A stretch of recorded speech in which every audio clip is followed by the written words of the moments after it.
I want you to understand the kind of market environment we are in. It is not normal, it is not clean, it is not comfortable, and it is exactly the kind of environment where people who think they can predict the next move usually get hurt. Markets can rally when the economy feels weak. Assets can rise when consumers feel terrible. Bitcoin can recover while people still think the system is unstable. Housing can soften in one region and hold up in another. Inflation can appear to be improving. Then one commodity can change the entire picture.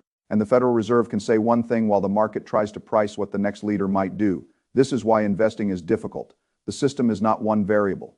It is a machine. It has oil. It has inflation. It has interest rates. It has the stock market. It has consumer sentiment. It has housing. It has Bitcoin. It has politics. It has central bank credibility. It has expectations about the future. It has the emotional cycle of people who are certain at exactly the wrong time. When I look at a market like this, I do not begin by asking, will stocks go up next week? That is the wrong question. The better question is, what forces are pushing on the system and what mistakes are investors most likely to make because of those forces? Right now, one of the biggest mistakes is assuming that because the economy feels uncertain, asset prices must fall. That sounds logical, but markets do not reward simple logic. Markets discount the future. They move on expectations. They punish people who wait for perfect clarity. They often bottom when the news feels awful and rise when most people are still emotionally anchored to the pain of the decline. That is what makes this environment so dangerous. The stock market has been moving in a way that makes people feel as if they missed something. A sharp rally, a fast reversal, a return toward all-time highs. A move so strong that many people who sold during the panic are now standing outside the system watching prices run away from them.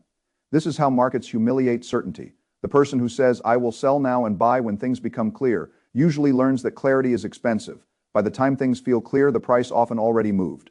That is one of the recurring patterns of markets. Maximum opportunity often appears when emotions are at their worst. Maximum comfort often appears when risk is already higher.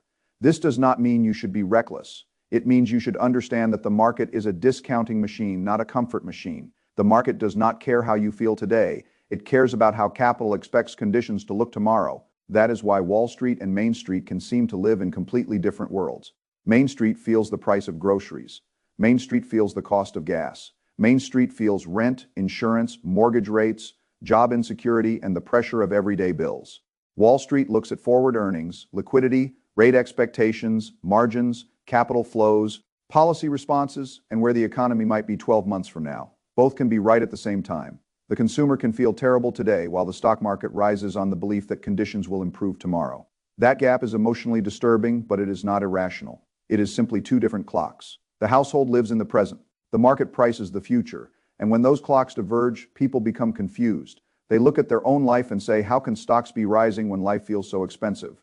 The answer is that stocks are not measuring your grocery bill. They are measuring expected future cash flows and the price investors are willing to pay for them. That difference matters. Now, before we talk about the Federal Reserve and the market reaction, we have to start with the force that is blocking everything: inflation. Inflation is not just a number on a government report, it is the transmission mechanism between the real economy and the financial markets. And inside inflation, one of the most important variables is oil. Oil is not only what goes into your car. Oil is embedded into the entire supply chain.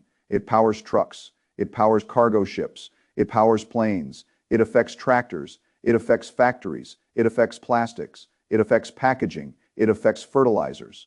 It affects the cost of moving almost everything from one place to another. So when oil rises, the cost pressure spreads widely.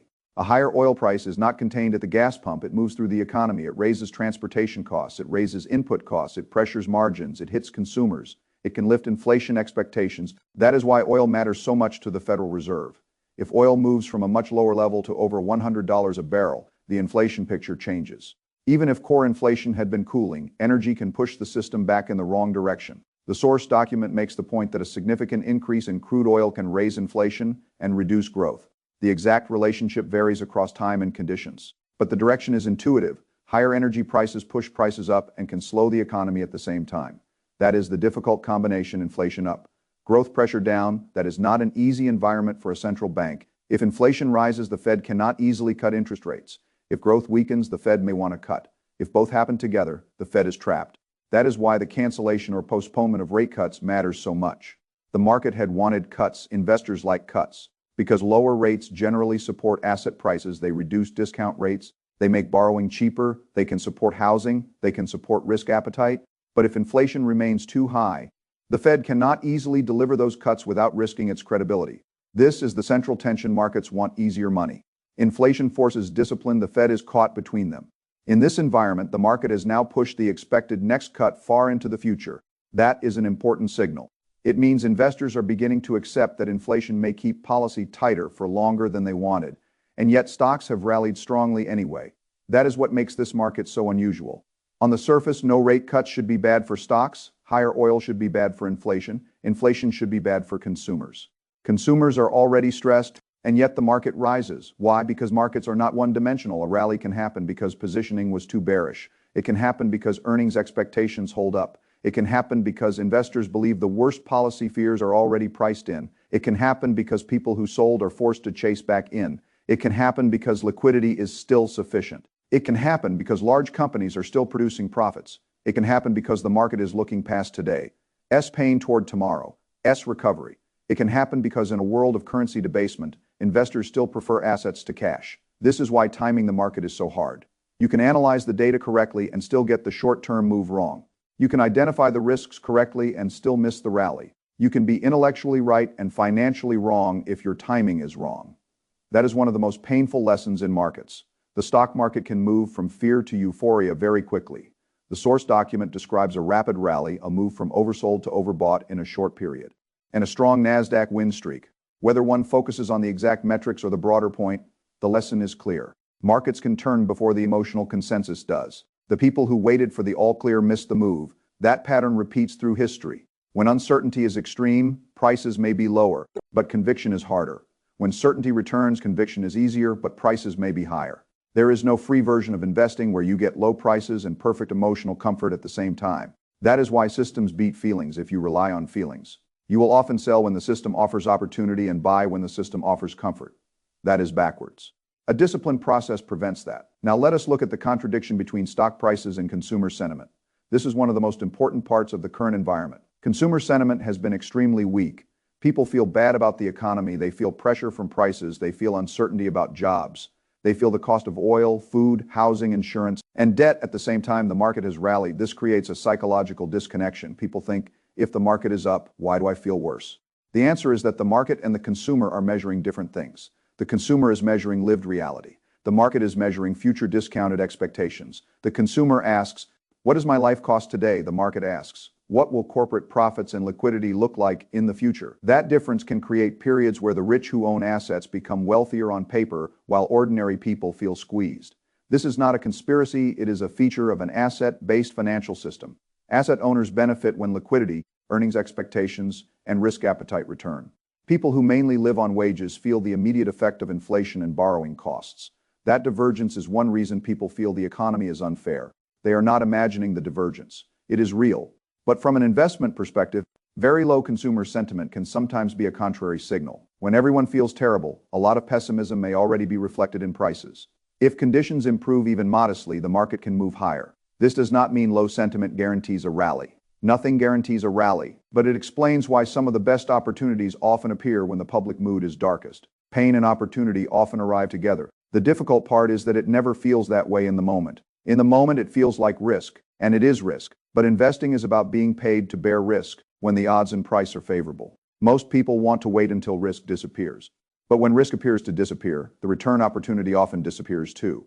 This is why I do not believe most people should try to jump in and out of markets based on headlines. The average person is not competing on equal footing with institutions, algorithms, hedge funds, insiders, and people with access to better information and faster execution. Trying to trade them is usually a bad game, but the average person can participate in the long-term growth of productive assets through a disciplined system. That system does not require predicting every Fed meeting. It does not require knowing where oil will be next month. It does not require knowing whether the next cut comes in 6 months, a year, or later. It requires deciding what amount you can invest consistently, choosing an allocation you can survive emotionally and financially, and continuing through volatility. That sounds simple, but it is very hard psychologically because the market will always give you a reason to stop inflation. Oil shocks, war election risk, Fed uncertainty, housing weakness, debt concerns, recession fears, bank stress, consumer weakness, valuation concerns. There is always a reason. If you wait for a world without reasons to worry, you will never invest. That is why principles matter. A long-term investor must separate uncertainty from paralysis. Uncertainty is normal, paralysis is optional. Now, let us move to Bitcoin because it is part of the same broader story. Bitcoin can behave like a risk asset, a liquidity asset, a hedge narrative, and a speculative vehicle all at once. That is why it is difficult to categorize. In the source document, Bitcoin rises alongside stocks, institutional money flows back into Bitcoin ETFs, and large financial firms continue building cryptocurrency-related products. The national debt continues to rise, and people look for alternatives to traditional money. That is the Bitcoin narrative in this cycle. It is not just about technology, it is about trust in money, it is about the desire for an asset outside the normal monetary system, it is about institutions creating easier access through ETFs, it is about investors looking for protection against currency debasement and policy uncertainty. But Bitcoin is still volatile. A 30% decline from a peak can happen. Larger declines have happened before. People who buy too much, too late, or with money they cannot afford to see fluctuate can be forced out at the worst moments. That is why position sizing matters. The source document makes the point that even someone optimistic about Bitcoin may still keep it below a modest share of the portfolio. That is a reasonable risk principle. You can be optimistic without being reckless. This is true for every volatile asset. The question is not only whether the asset has upside, the question is what size position allows you to stay rational when it moves against you. Many investors do not fail because the idea was wrong. They fail because the position was too large for their temperament. If a decline makes you sell emotionally, the allocation was probably too big. So with Bitcoin, as with stocks, the main principle is to avoid acting purely on crowd emotion. When everyone believes it is dead, that can sometimes be an opportunity. When everyone believes it is going to the moon immediately, that can sometimes be a warning. The emotional extreme itself is information, not a perfect signal. But information markets often punish the crowd at emotional extremes because positioning becomes too one-sided. That is why the disciplined investor watches not only price, but psychology. Now let us look at housing. Housing is moving differently from stocks and Bitcoin. National home prices may be up slightly year over year, but forecasts are being reduced in many markets. Some models expect flat national prices over the next year. Other forecasters expect modest gains. The range of expectations tells you something. Housing is no longer one simple national story. It is regional. The West Coast may behave differently from the Sunday Belt. Texas, Louisiana, and Florida may behave differently from Chicago, Rochester, or Connecticut. The areas that saw the biggest run-ups during the last cycle may be more vulnerable to softening when affordability breaks. Housing is a slow-moving market compared with stocks. It does not reprice every second. Sellers adjust slowly. Buyers adjust slowly. Inventory builds gradually. Price cuts appear unevenly. That slow adjustment can create the illusion of stability until the pressure becomes visible. The key variable is mortgage rates. If mortgage rates remain elevated, affordability remains strained. A buyer's purchasing power is much lower than it was when rates were near record lows. Even if mortgage rates fall somewhat over time, the improvement may not be enough to restore affordability for many households. That is the problem. Prices rose.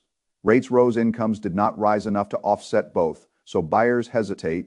Sellers who locked in low mortgage rates are reluctant to move unless they must. Inventory can rise in some places. Negotiation returns. Local markets soften. Some buyers wait because they no longer feel urgency. That is a very different housing market from the frenzy of the low-rate period. It does not mean every market crashes. It does not mean every buyer should wait. It means the housing market has become more dependent on local supply, local affordability, and the mortgage rate path. A broad national forecast can hide the real story. In some regions, prices may fall. In others, prices may rise. In many, they may stagnate. This is why housing decisions should not be made from national headlines. They should be made from local data and personal affordability. Can you afford the payment? Can you survive a job loss? Do you plan to stay long enough? Are you buying a home or speculating on appreciation? What is the alternative rent? What is the full cost after taxes, insurance, maintenance, and repairs? These questions matter more than whether a national index is up or down 1%. Now let us return to the Federal Reserve. The Fed's decision not to cut rates is not surprising if inflation is still a concern. A central bank cannot cut freely when energy prices are rising and inflation is not fully under control. But markets are also watching leadership. The source document discusses Jerome Powell nearing the end of his term and Kevin Warsh being expected to take over. It frames the transition as important because a new Fed chair may have a different approach to rates, balance sheet policy, and independence. The exact path is unknowable. A new chair may talk about independence. A new chair may be pressured by politics. A new chair may want lower rates. A new chair may want to shrink the balance sheet. A new chair may discover that reality constrains campaign rhetoric. The Federal Reserve Chair is powerful, but not all powerful. There are committees, there is data, there are market constraints, there is inflation, there is the bond market, there is credibility, there is politics. There is the dollar. So the mistake is to think that one person can simply make the market do whatever he wants. The chair matters, but the machine is bigger than the chair. The market knows this. And yet leadership transitions can create uncertainty. The source document notes that stock markets have historically sometimes declined after a new Fed chair takes office. Whether that pattern repeats is unknowable, but the principle is that leadership changes can create volatility because the market must learn the reaction function of the new leader. How will he respond to inflation? How will he respond to unemployment?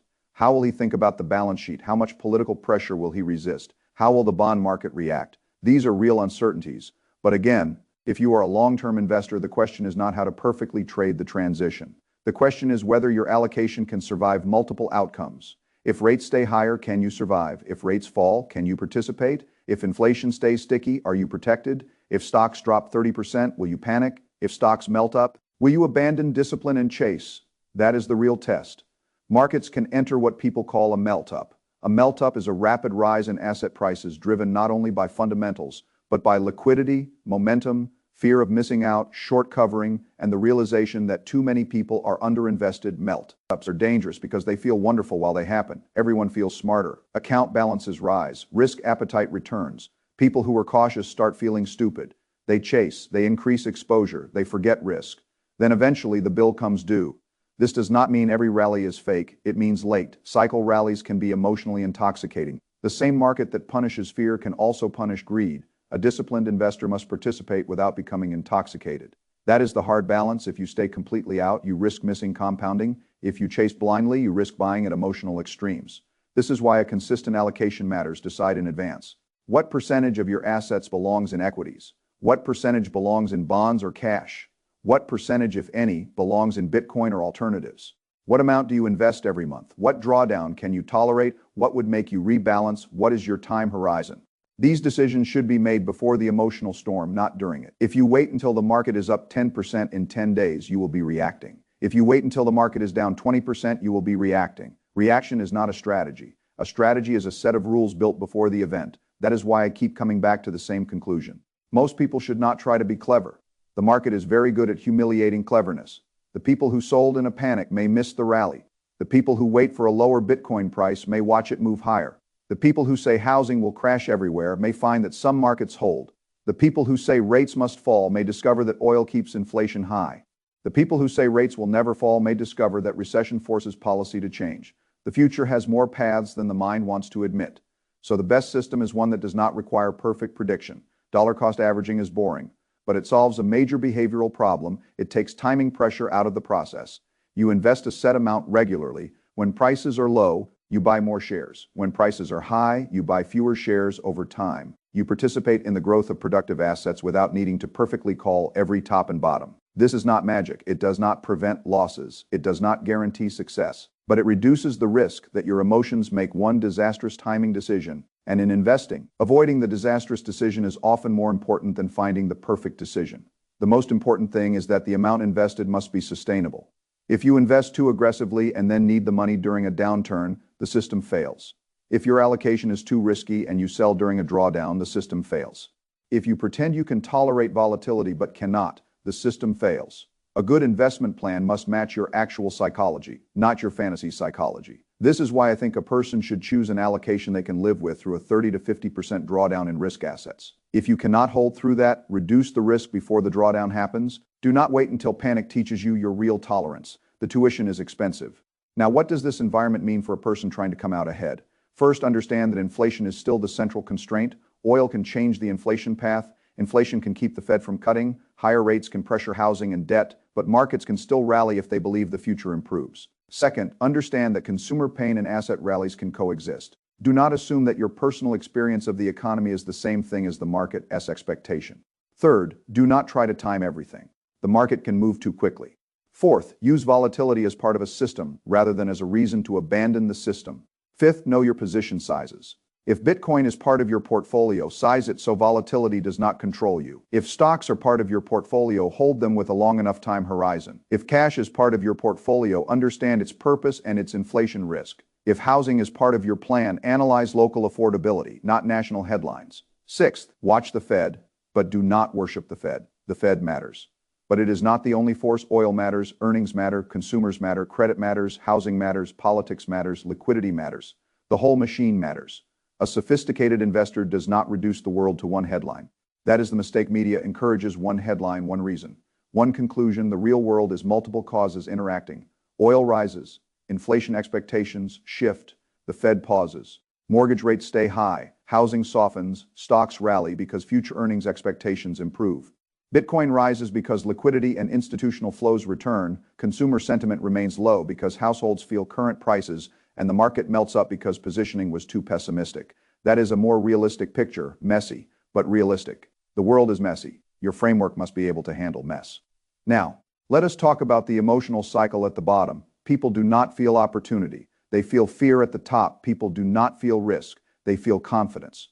That is why markets are hard. If you wait for your emotions to tell you what to do, you will often do the wrong thing. When everyone is panicking, your body tells you to sell. When everyone is euphoric, your body tells you to buy. A good system must override the body when the body is responding to crowd emotion. That is why principles matter. Principles are rules for making decisions when emotion is loud. One principle is that long-term productive assets should not be abandoned because of short-term headlines. Another principle is that no single asset should be so large that it can destroy your plan. Another principle is that cash has a role, but excessive cash can lose purchasing power. Another principle is that housing is local. Another principle is that central banks react to constraints, not wishes. Another principle is that uncertainty is not the same as danger if you are properly diversified. Another principle is that you cannot reliably predict short-term market moves, but you can control savings rate, allocation, costs, taxes, and behavior. Those are controllable variables. Focus there. If a person had sold during the worst stretch and waited for clarity, the person may have missed a rapid rally. That lesson is not new. It has happened many times. In 2017, when markets hit new highs, many people worried that it was too late. Over the long term, continuing to invest through those fears produced strong results. That does not mean every time high is a buy signal. It means all-time highs are not automatically sell signals. Markets can make new highs many times over a long investment lifetime. If you are always afraid of highs, you may spend your life waiting. If you are always chasing highs, you may overpay. Again, the answer is process. Invest regularly. Rebalance when necessary. Avoid extreme concentration. Keep enough liquidity. Do not borrow recklessly to invest. Do not sell everything because of fear. Do not buy everything because of greed. That is the middle path. It sounds less exciting than predicting a crash or calling a melt-up, but it works better for most people. The source document's strongest practical message is that nobody really knows what will happen next. Even when the analysis appears correct, one event can change the path: a tweet, a geopolitical shock, an oil move, a Fed comment, an earnings surprise, a labor market report, a liquidity event, a housing data release. Markets are adaptive systems. They change as participants change. That is why humility is essential. Confidence should be in the process, not in the prediction. When you believe too strongly in a forecast, you become fragile. When you believe in a process designed for many possible forecasts, you become more resilient. That is the real difference. So if we are entering a melt-up phase, the disciplined investor participates through the plan. If the melt-up reverses sharply, the disciplined investor survives because the position size and allocation were chosen in advance. If inflation stays sticky and the Fed stays tight, the disciplined investor continues to adapt. If the Fed eventually cuts, the disciplined investor participates. If Bitcoin continues rising, the investor with a sensible allocation benefits without betting the whole life on it. If Bitcoin falls, the loss does not destroy the system. If housing stays flat, the buyer makes decisions based on affordability, not fear of missing out. If housing falls in some regions, the patient buyer may get opportunities. If housing rises in other regions, the disciplined person does not chase beyond affordability. That is how a system handles uncertainty. It does not require one perfect answer. It requires intelligent guardrails. Let me put the whole environment into one cause and effect chain. Oil rises. Higher oil pushes inflation, risk higher. Inflation risk forces the Fed to delay cuts. Delayed cuts keep borrowing costs high. High borrowing costs pressure housing and consumers. Consumers feel bad. But the stock market looks forward. If investors believe corporate earnings, future growth, and eventual policy support remain strong, stocks can rally. If people are underpositioned because sentiment was poor, the rally can become very strong. Bitcoin can rise as institutional flows return, and debt concerns push people toward alternative assets. Housing can stagnate because mortgage affordability remains broken. A Fed leadership transition adds uncertainty, and through all of it, The investor who tries to jump in and out based on emotion risks being wrong at exactly the wrong moment. That is the structure. Once you see it, the conclusion becomes clearer. This is not a market to approach with arrogance. It is a market to approach with humility and consistency. The person who says, "I know exactly what comes next," is probably dangerous. The person who says, "I know the forces, I know the risks, and I have a process that can survive several outcomes," is much more likely to endure. Endurance matters. Compounding requires endurance. Most investors do not fail because they never find a good idea. They fail because they cannot stay with a good process through bad conditions. They sell after declines. They chase after rallies. They change strategy after every headline. They confuse information with action. They mistake volatility for instruction.